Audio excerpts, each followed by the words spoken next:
patriote, je vous signale.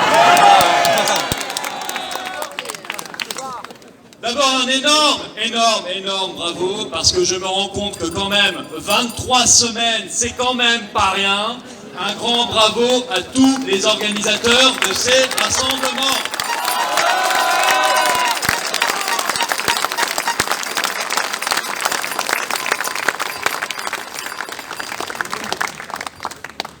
Bravo à Dominique Bourse-Provence, référent de Paris, qui les organise d'une main de maître.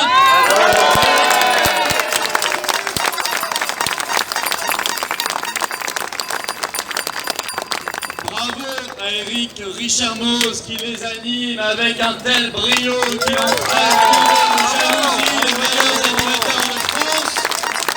Je ne sais pas où il est.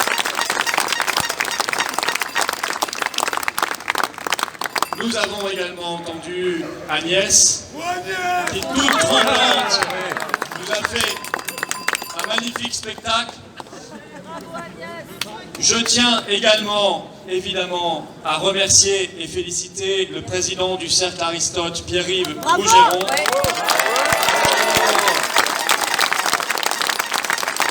Qui non seulement est un camarade de combat, mais c'est aussi un ami. Et il n'a jamais fait défaut à la cause nationale. C'est bien de le signaler parce que c'est extrêmement rare.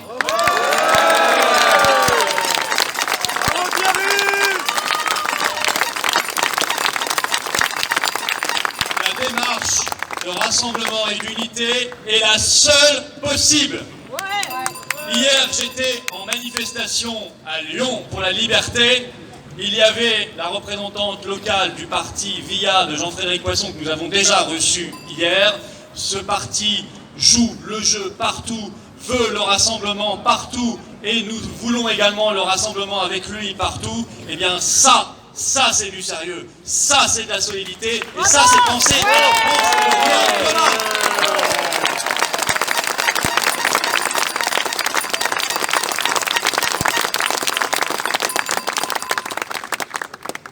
Et puis je tiens évidemment à ce que vous applaudissiez nos musiciens. Que vous aurez le plaisir d'entendre encore tout à l'heure. Et je vous annonce, nous avons commencé à peine d'en parler. Et je sais qu'il y a encore beaucoup d'autres musiciens qui nous ont rejoints ces dernières semaines et beaucoup d'artistes. Nous allons être le premier mouvement politique de France à créer un orchestre.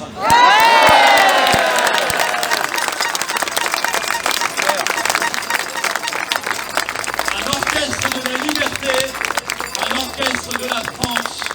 Parce qu'aujourd'hui, à l'heure où chanter, à l'heure où danser, à l'heure où vivre et être ensemble est interdit, nous allons faire exactement l'inverse.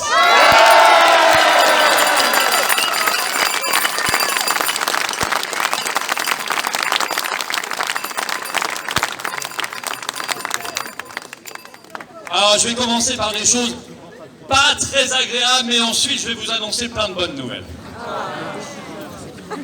D'abord, et vous le savez, cette affaire qui nous occupe depuis maintenant plus d'1 an tient sur un pilier essentiel qui est celui de la peur. Ça vous a été dit avant moi. Sans peur, ils ne sont plus rien. Si, à un moment, les Français cessent de rentrer dans la combine et d'avoir peur, alors tout s'effondre et tout disparaît.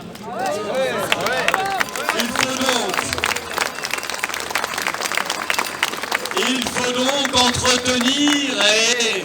C'est comme un incendie, si vous voulez. Au bout d'un moment, un incendie, il n'a plus de carburant, il n'y a plus assez d'oxygène, il faut l'alimenter.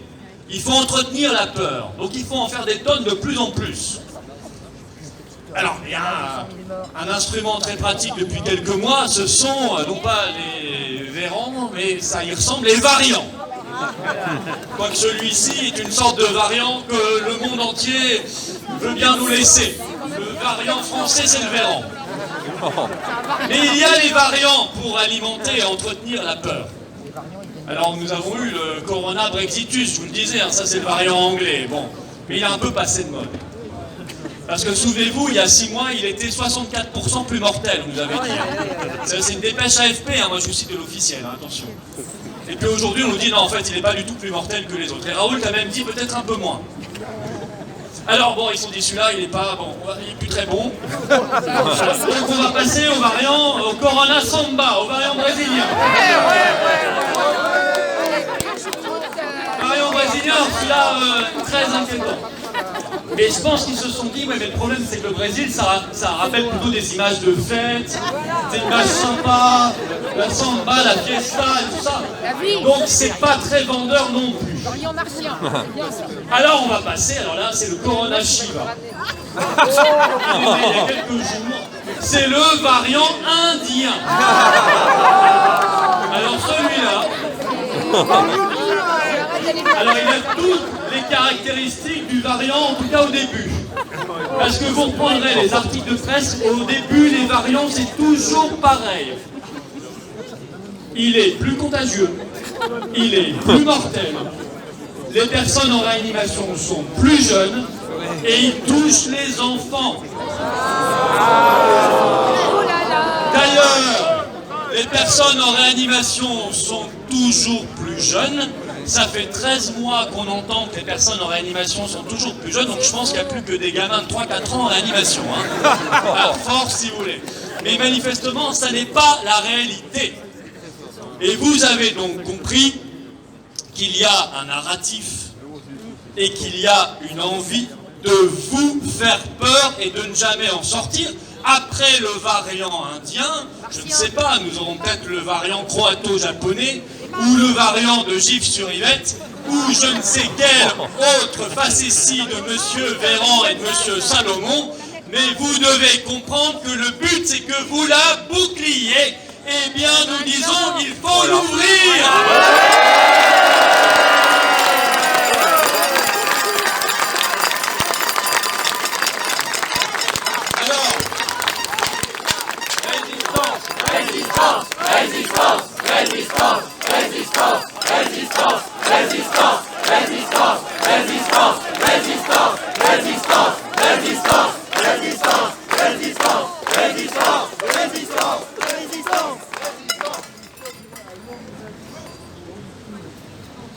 Et un autre moyen d'entretenir les choses, ça va être le fameux hommage national aux victimes.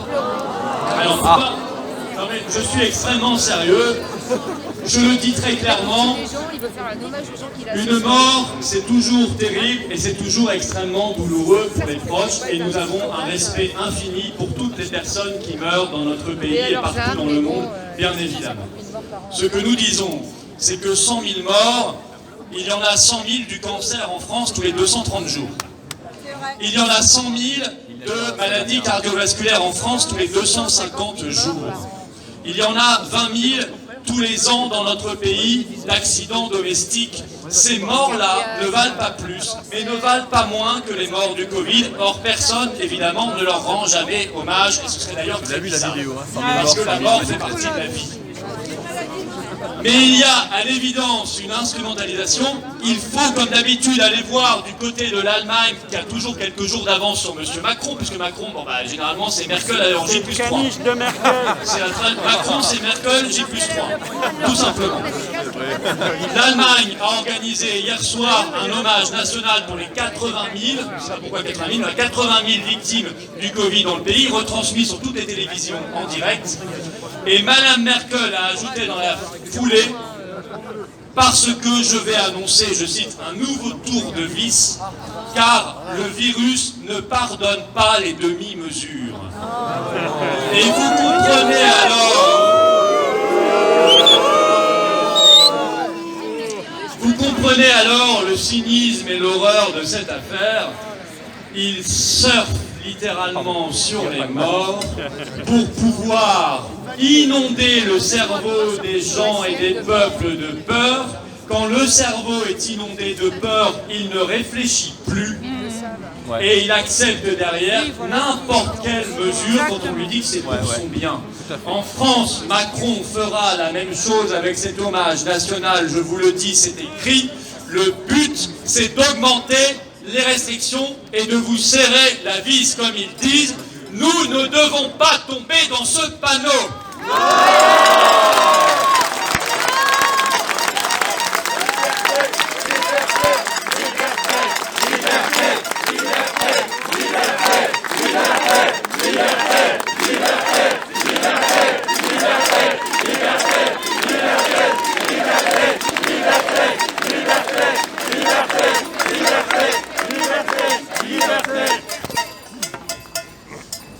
Alors quelques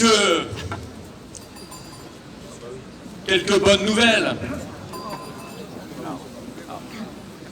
Quand même. Quelques bonnes nouvelles. Il y en a. D'abord, vous êtes là. Et je trouve que c'est déjà pas mal. Ensuite, je vais vous citer une petite phrase qui, pour moi, qui ne m'a pas échappé. C'est Michel Barnier. Michel Barnier qui a déclaré hier qu'il était, je cite, inquiet d'une sortie de la France de l'Union européenne.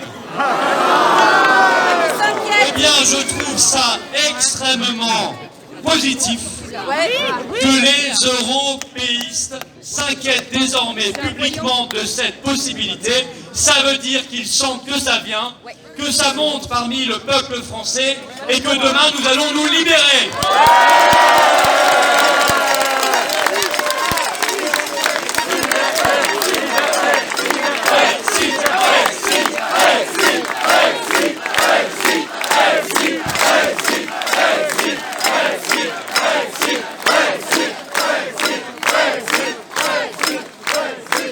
La deuxième bonne nouvelle, c'est que ça bouge un peu quand même dans le pays. On commence à voir des manifs un peu partout et pas que les nôtres. Il y a des artistes, il y a des médecins, il commence à y avoir des gens qui bougent et qui se bougent pas seulement sur les réseaux sociaux et dans les médias, mais dans la vraie vie. Et ça doit être souligné. Je note notamment Monsieur Lemoine, Xavier Lemoine, qui a déclaré qu'il fallait se révolter, se rebeller par rapport à ce qui nous était imposé. Et je souligne et je salue ce genre de prise de position parce que nous avons besoin que des voix s'expriment dans le spectre entier de la vie politique française. Que ceux qui se taisent aujourd'hui prennent un peu leur courage à deux mains et arrêtent de se taire et soient au devant avec le peuple de France.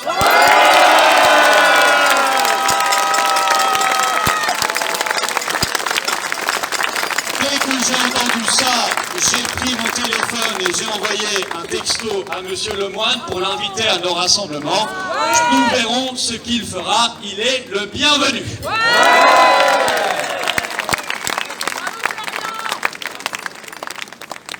Autre bonne nouvelle. Les Français ne désarment pas.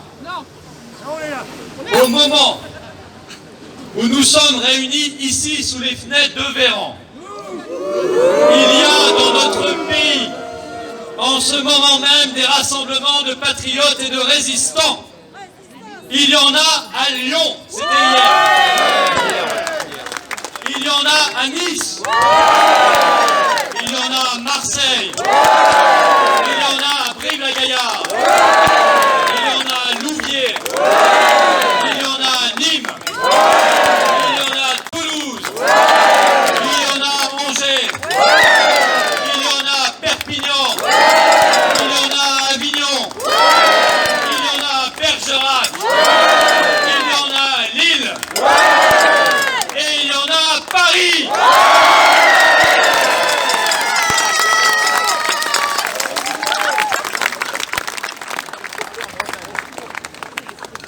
Et de cette crise qui n'a plus rien de sanitaire, je crois que vous l'avez compris, Oh oui. Car si la crise n'était que sanitaire, cela ferait des mois et des mois qu'ils auraient autorisé les traitements qui soignent, qu'ils auraient cessé de fermer des lits à l'hôpital et qu'ils en auraient rouvert, qu'ils se seraient un peu intéressés à la prévention et à votre système immunitaire, qu'ils auraient laissé la liberté de prescrire aux médecins.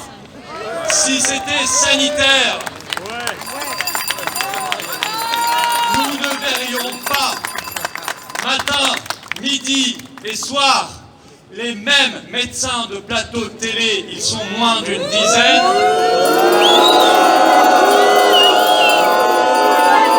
à nous expliquer que la seule issue, ce sont les restrictions, les couvre-feux et les confinements, et d'un autre côté la vaccination. Avec derrière évidemment le passeport sanitaire. D'ailleurs, une autre bonne nouvelle quand même que je voulais vous donner. Ursula von der Leyen s'est faite vacciner. J'espère que c'est de l'AstraZeneca. On a un petit espoir. Remarquez, lui aussi c'était de l'AstraZeneca. Hein. Il n'a pas encore reçu sa deuxième dose. Enfin, il nous explique maintenant qu'il y aura une troisième dose et ensuite une dose tous les ans. Hein. Simulation. Mais vous verrez l'image. Ursula von der Leyen, qui est donc la présidente de la Commission européenne, a mis son petit pansement après la piqûre. Et sur le petit pansement, il y avait le petit drapeau européen.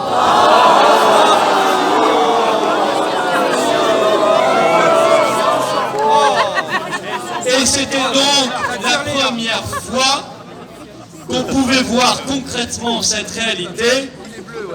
Ce drapeau européen était maculé de sang. Mais c'est la réalité de ce torchon européiste. Il a le sang des peuples sur lui.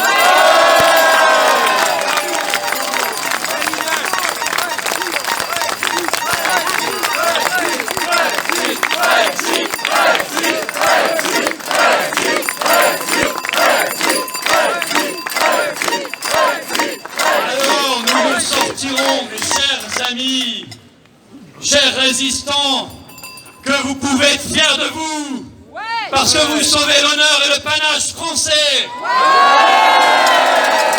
Nous ne sortirons de cette crise politique que par une décision politique claire, nette et franche, tout rouvrir tout de suite.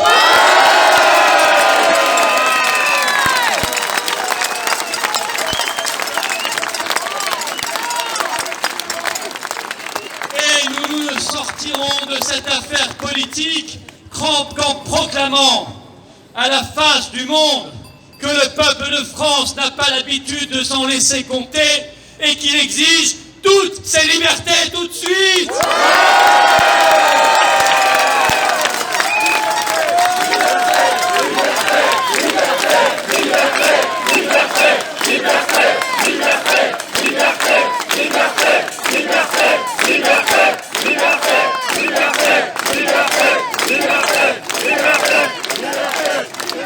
Et là, vous comprenez que le combat que nous menons pour nos libertés individuelles, nos grandes libertés publiques, saccagées comme jamais, est le même combat que celui que nous menons en même temps pour la France, pour libérer notre peuple, pour lui rendre sa souveraineté nationale et populaire, la liberté individuelle, nos libertés collectives, la liberté de la France, c'est le même combat. Ce sont les mêmes ennemis en face. C'est la même oligarchie covidiste et mondialiste en face. C'est le même peuple de France qui s'en libérera.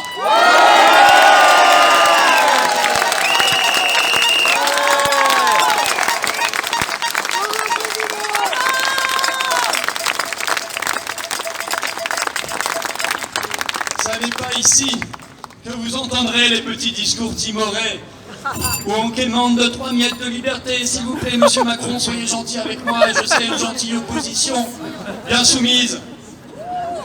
Et si je suis gentil, peut-être que je pourrais passer chez monsieur Barbier ou monsieur Alain Duhamel sur BFM TV.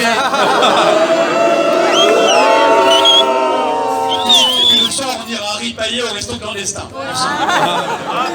Non, c'est pas le genre de la maison. Ici, on dit la vérité. Et si elle déplaît, tant pis. Parce que la France est toujours sortie des crises existentielles par une minorité qui a d'abord dit la vérité. Et à la fin, la minorité, elle était majoritaire. Et ça se passera exactement de la même manière cette fois-ci. Nous ne réclamons pas 50 nuances de macronisme. Nous ne réclamons pas 50 nuances de variants de Véreux ou de Véran. Nous ne réclamons pas 50 nuances d'Union européenne. Nous ne réclamons pas 50 nuances de mondialisme. Nous ne réclamons pas 50 nuances de soumission. Nous voulons le peuple, la liberté, la France.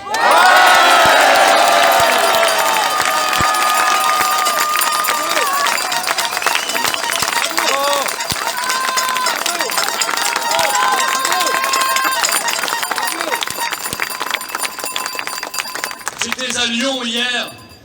La foule était dense et nombreuse.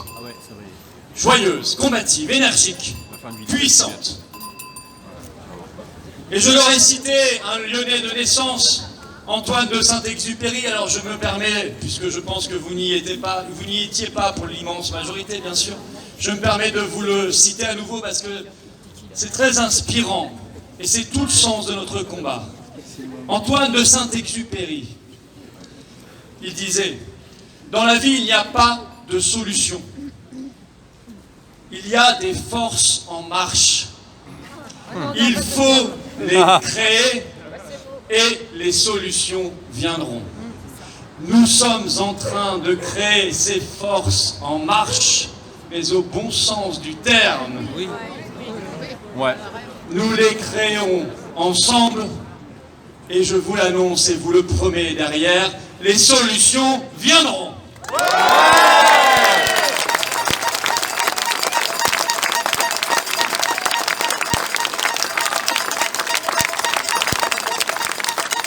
Les solutions viendront, car le peuple de France n'est pas un peuple de moutons, c'est un peuple de lions.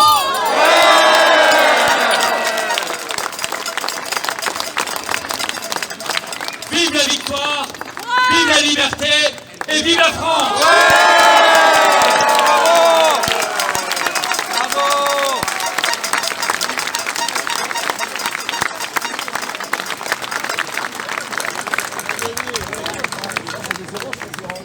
Et nous ferons, non, ce ne sont pas des oranges pour Véran, pas encore.